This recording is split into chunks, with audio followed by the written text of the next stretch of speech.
Hello, and welcome to a Health Podyssey. I'm your host, Rob Lott.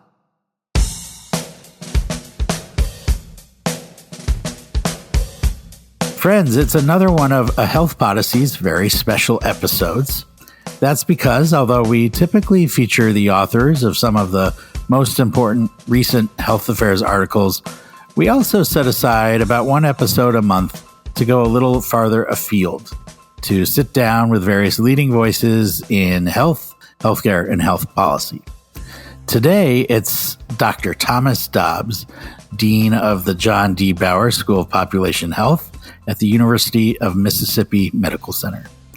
Dr. Dobbs is an internal medicine physician with expertise in infectious disease and epidemiology. He spent decades treating patients and caring for communities, including many of those living with HIV during the 90s and early 2000s, periods of incredible transformation in both the science and capacity underpinning our systems related to HIV and AIDS. More recently, Dr. Dobbs served as Mississippi State Health Officer, leading the state's Department of Health, including its response to the COVID-19 pandemic. In 2022, he returned to academia at UMMC in Jackson, Mississippi, and we're thrilled to have him here today. Dr. Thomas Dobbs, welcome to a Health Podyssey. Oh, wonderful. I appreciate y'all having me. So let's just jump in. I'm hoping maybe we can let our listeners get a little bit of a sense of your work and career over the years. Tell us a little bit, where are you from? Where'd you grow up? How'd you get into this business? So I'm initially from North Alabama. I was born in a small town in Northwest Alabama called Haleyville that is kind of nestled up in sort of the near the Sipsey Wilderness, really beautiful part of the state. And then I went to college at Emory in Atlanta, and that was really sort of a transformative time, I think, for a lot of people, and then ended up going to medical school at the University of Alabama in Birmingham. Okay, so when did you first think about pursuing a career in medicine? In college, I always thought I was going to be a theoretical physicist. And so that's what I studied as an undergraduate. But then I had a lot of health exposures, spent some summers doing different work. I spent some time in Central America and got to see sort of the situations there. I spent some time in the hospital and surgery, and I had a good exposure to the health environment. And then decided, instead of doing or trying to do physics, I went into medicine. Do you miss the physics? Do you dabble in theoretical physics from time to time? Heavens no. But I do, I do read the news around, exciting findings and, just nerdy stuff like that. Cool. Well, tell us a little bit about your early years as a practicing physician in infectious disease. Where were you practicing and what was your focus at that point? Through training, I realized pretty early that I was interested in sort of a more population-based perspective of health. And I think, when you're in medical school and you're idealistic and then you sort of get into the hospitals and you see that you're really taking care of people at the end-stage manifestations of the disease, right? And understanding that, a lot of what we spend our healthcare dollar on in the United States is really trying to manage people who have severe disease that could have been prevented. Right. And whether it's like in the infectious disease realm or the chronic disease realm and in the HIV world, that certainly makes a lot of sense. There's so much that can be done upstream, so much that can be done from a community or a, state perspective of trying to improve the possibilities for health for folks. And then so during my residency, I did a master's in public health at the UAB School of Public Health. I did it during my residency. I had some time off to help take care of our youngest child, but then also too, I did it during residency. I didn't tell the residency program and actually had to sneak away to take my tests. I still don't know that they know that I was doing that. But anyways, fantastic experience. And then after training, ended up working in South Mississippi and worked in South Central Regional Medical Center in Laurel, Mississippi, and also started working with the Community Health Center in Hattiesburg, treating folks living with HIV. What did you learn from those early experiences? Before that, I also been doing tuberculosis work for a long time and got a really neat exposure to public health from that perspective, working with mentors at UAB, specifically Dr. Michael Kimmerling. But then once I came to Mississippi, it was really kind of really a remarkable experience, because I learned immediately that it's not the science of medicine that's the challenge. And although it's beautiful what we've invested in the science of treating and preventing HIV, it's really kind of remarkable what we've been able to do with intention and investment. But it wasn't the technology, it was the challenges that people had in their daily life, right? It was about, I thought I was going to go into healthcare as a clinician scientist, right? It was the intellectual part that I was going to bring to the community that I'm working with. But really, I learned pretty quickly that it was substance abuse, transportation barriers, lack of insurance, all those things that make it really hard to be healthy that I spent the majority of my time working on. And that really helped me get a different viewpoint of what is really driving health in our country. Okay, so over the years, in addition to practicing direct patient care, you've gotten more involved in population health efforts, eventually becoming a public health officer, a state health officer. Can you tell us a little bit about that journey and kind of how you went from the bedside to the kind of the boardroom, if you will? Yeah, so there is no clear pathway into sort of public health leadership. And early on, when I was trying to meet with people to understand, how do you get involved in public health? And there's a bunch of different pathways. And I think everybody has a different way of getting there. So I was a clinician. I think working in tuberculosis and HIV, there's a natural overlap with public health, because a lot of the work that you do is, working in communities, trying to prevent transmission, identify people exposed, and that sort of thing. And I started doing the tuberculosis consulting for the region in 2005. And I'm actually still doing it to this day. So it's still doing that. And then from there, I took over the local leadership role, the regional health officer role, and practiced a little bit. So I've kept my HIV practice going pretty much nonstop since early on, at least in some way or another, and really sort of learned how the public health system can work effectively and sometimes ineffectively at trying to improve health for the local communities. I want to circle back to the tuberculosis consulting work. What does that job entail, and sort of how has it changed over the last few years? Remarkably, that job hasn't changed much in the past 30 years. I started doing it with friends and mentors in Alabama back in the 90s.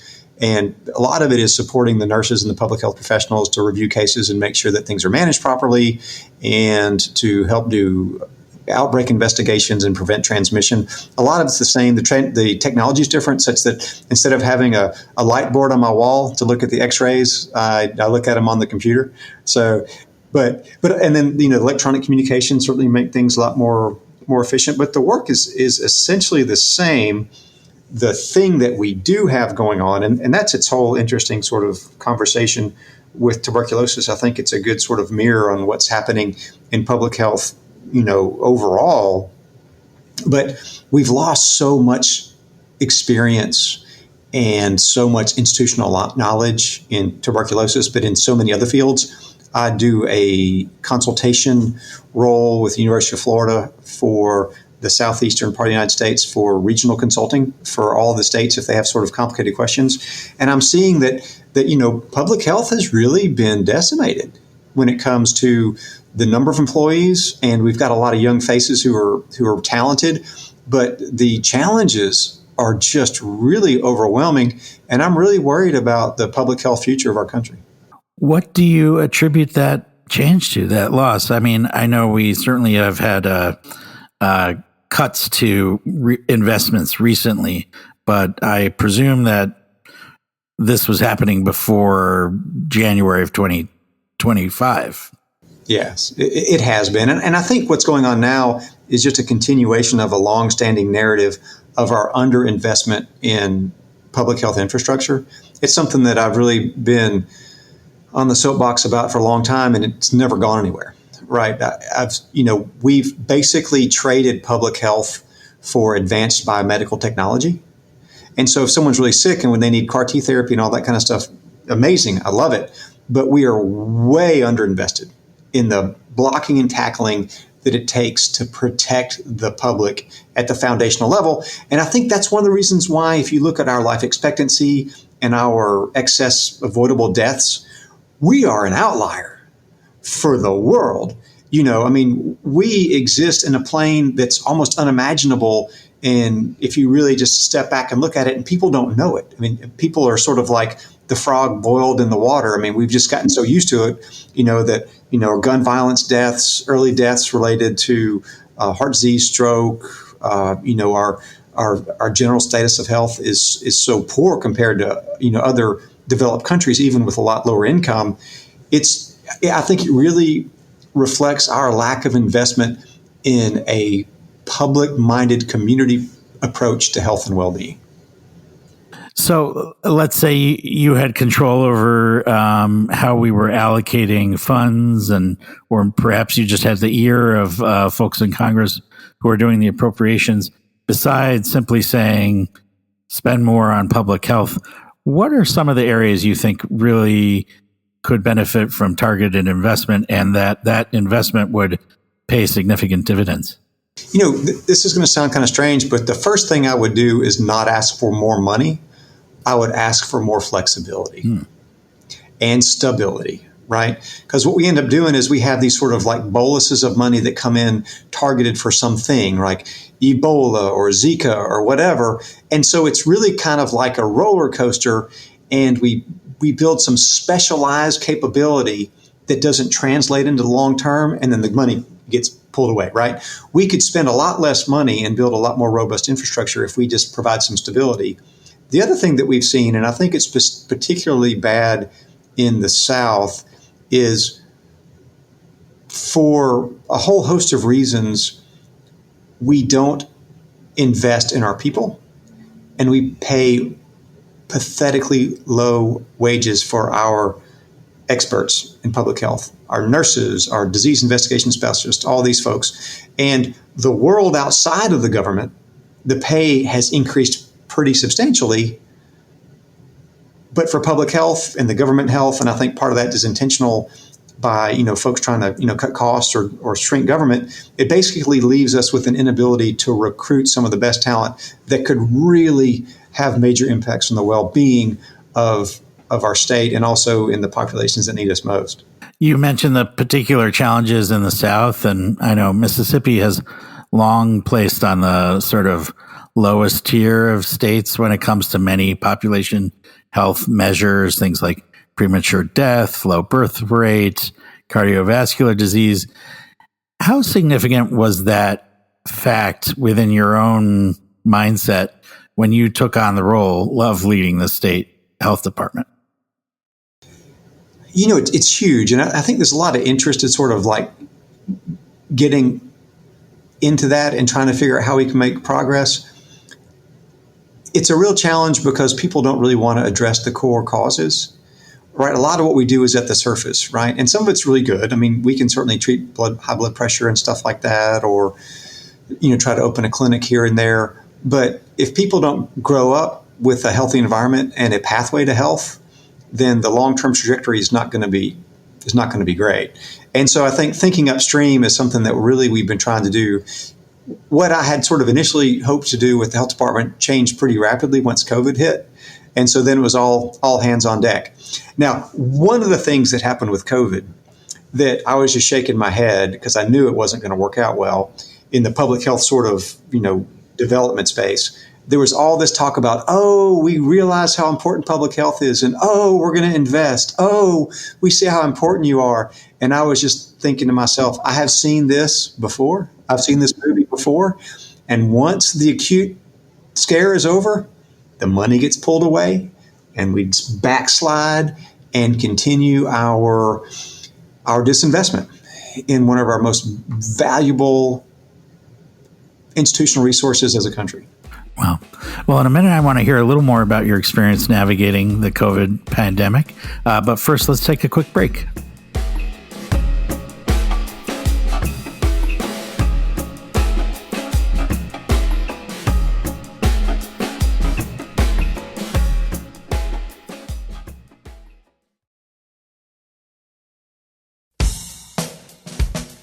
And we're back. I'm here with Dr. Thomas Dobbs, Dean of the School of Population Health at the University of Mississippi Medical Center and the former state health officer for the state of Mississippi. Just a moment ago, you were talking a little bit about the sort of disappointment that came following the high hopes for perhaps some transformation to our public health system post-COVID. And then the inevitable sort of backslide there. In fact, you were the author of a paper that we published in Health Affairs, where you studied non-urgent elective procedures, intensive care in Mississippi.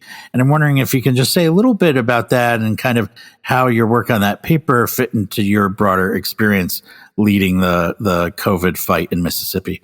So I would like to say that I think we may be missing a great opportunity to learn from the last pandemic to prepare for the next, because we did so many things, right? We did so many interventions. We did the mask thing. We did the social distancing thing. We did a lot of controls over, hospital admissions. There were a whole sequence of things we did to society, and we don't know what worked and what didn't work. I mean, to some extent, we do know somewhat different things, but we really haven't done the type of investigations, I think, that we could sort of hang our hat on, where with the next pandemic, we can have a list of options. We say, okay, this works in this scenario, this works. And so that's what we wanted to do. One of the things that we did in Mississippi, and one of the things I think that really challenged a lot of places, but I do think it was worse here because our baseline resources are so low, is that when COVID got bad, our health systems were overwhelmed. And the inter-hospital transfers were blocked. It was basically concrete.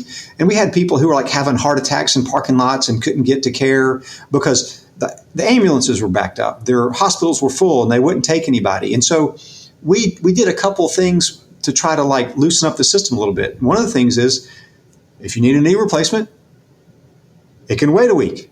It can wait a couple of weeks, right? But those are resources that eat up hospital capacity. And it's not just and I had the doctors complaining and saying, it's a knee replacement, it's an outpatient thing, it's not going to use up any resources. But when we looked at the data, we saw that like 10% of knee replacements end up hospitalized unintentionally and about 5% end up ICU, at least temporarily. And okay, those are resources that we're trying to preserve.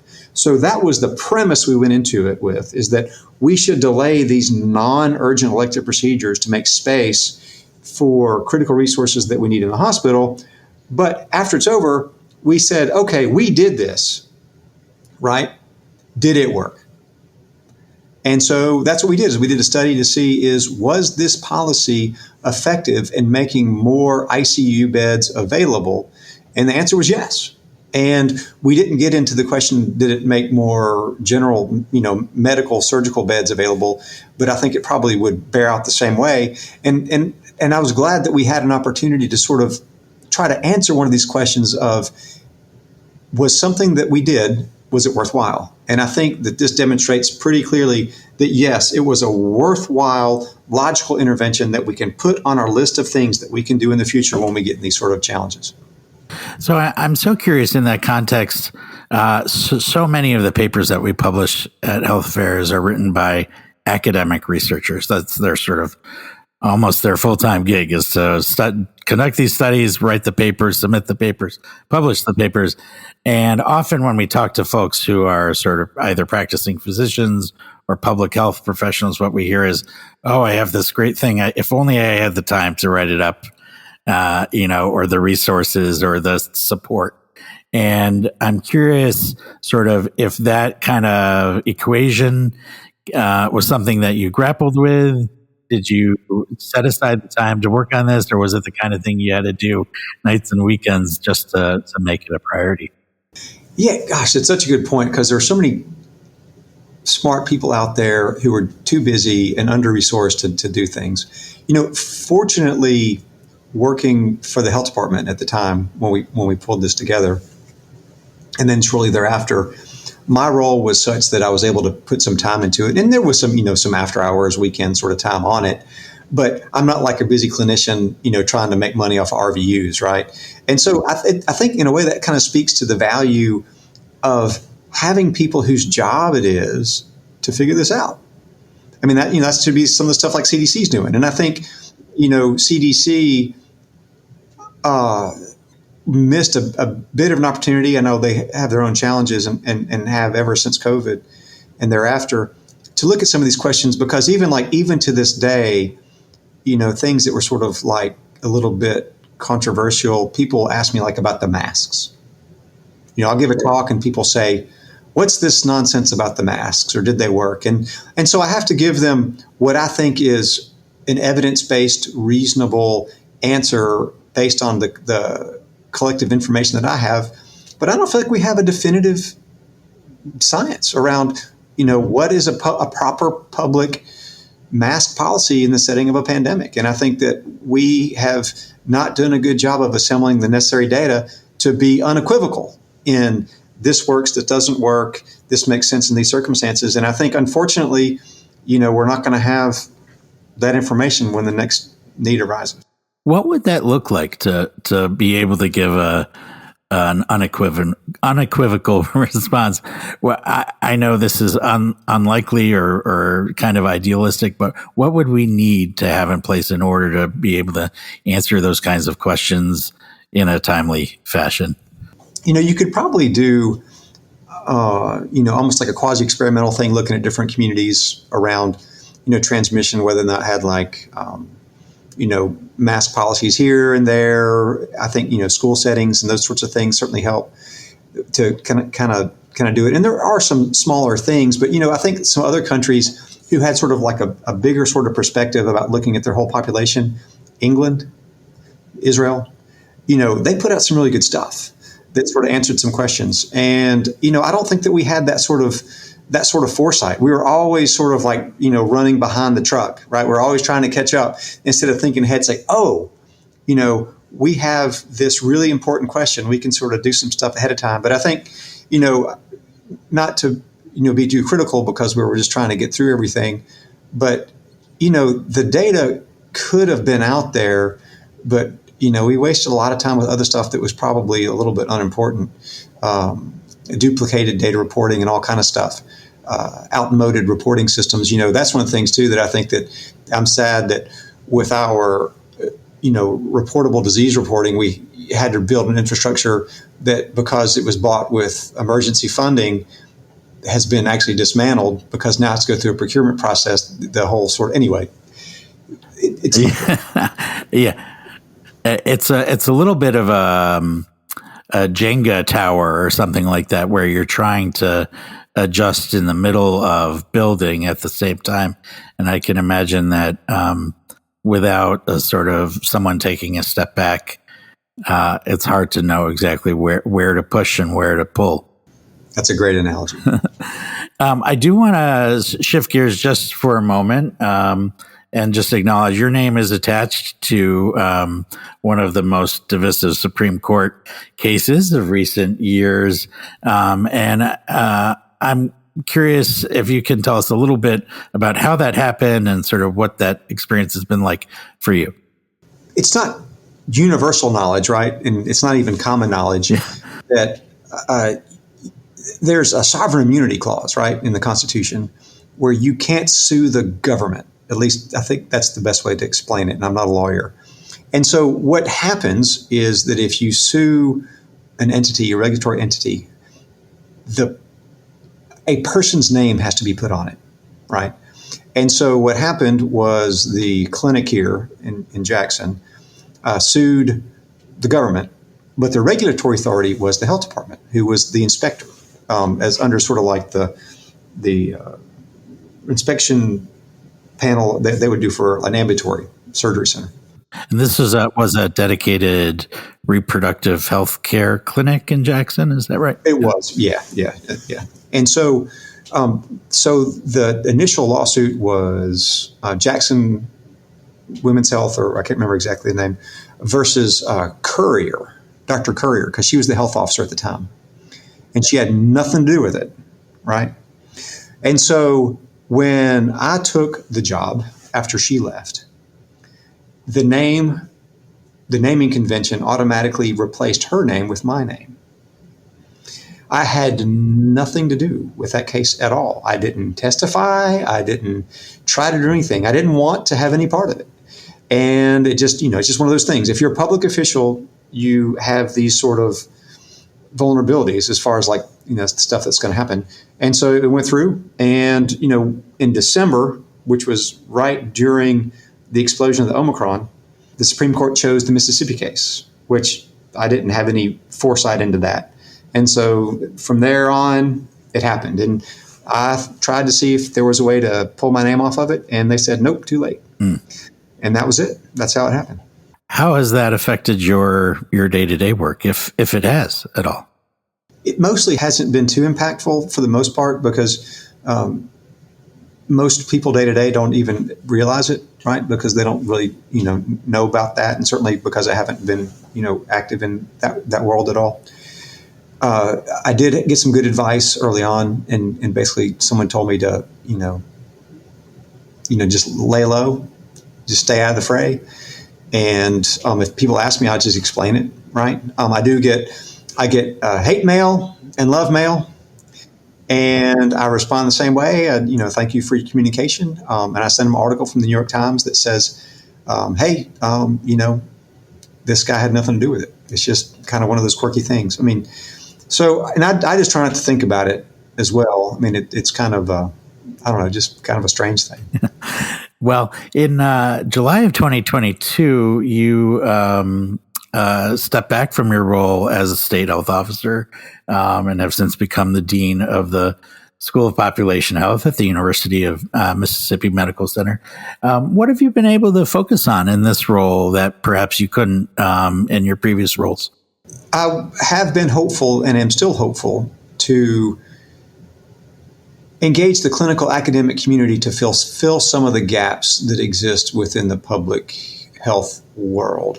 And part of that is, there aren't that many public health clinicians anymore. And so I'm still very active in TB control and in STD prevention, HIV treatment and prevention. And so we've had some pretty good headway in those areas. But it's also given us an opportunity to do some sort of research, some landscape analysis, educational work, and we have some cool things going on that I think are going to be important for our future. Based on my life experience, at least as long as I'm alive, we're never going to give public health a reasonable investment. But where do we spend trillions of dollars to low impact every year? In the healthcare, right? Right. Yeah. I mean, we spend so much money. And so part of my dream is to figure out, how do you incorporate public health practice, at least the elements that can be done as part of the healthcare system, into the clinical environment. And part of that's going to be training the next generation of clinician leaders. We have some interesting things going on with CMS right now around social determinants of health. I think that are important and that I hope will stay. We're looking at some innovative approaches toward our maternal health crisis and infant health crisis here around group-based prenatal care, and integrating it with helping women with their health-related social needs. So I think a tighter marriage between the clinical resources, also with community health centers, I think that's our future. We still need public health desperately, and there's some things that public health only can do, like contact investigation or intervening, testing contacts to STDs. I mean, private doctor can't go to your boyfriend's house and test him for syphilis, right? Yeah, that'd be interesting. So anyway, I think there's some neat roles we need to think about. We need to be innovative, because my hopes of the past have been repeatedly dashed, and I'm going to change my perspective. Well, that's a great segue. As you're saying here, the outlook for public health departments at the state and local level has gotten sort of cloudier in recent months after having long been stretched thin for many years. What advice do you give to your students who might come to you and express sort of doubt about the future of the field and whether or not they should even pursue public health and population health as a career? Now is kind of a challenging time. And so it depends on who's asking me. So if you have something else you do, right? So if you're a physician, if you're a nurse, if you're a healthcare executive, if you do something else, I strongly encourage and recruit them to get a public health degree because it really elevates their capabilities not only to advocate and improve health from a community level, but also to be better sort of scientists, right? I mean, we saw some of the most egregious things happen during COVID, even among sort of clinicians who didn't really understand science, right? And so would make these wild, crazy assumptions, right? So it's important to understand the framework. I mean, the kind of analogy I get is like everybody thinks they're a public health expert, right? But, I don't know how to fix a transmission. Just because I saw a scary YouTube video about transmissions, I'm not going to go try to fix my transmission, right?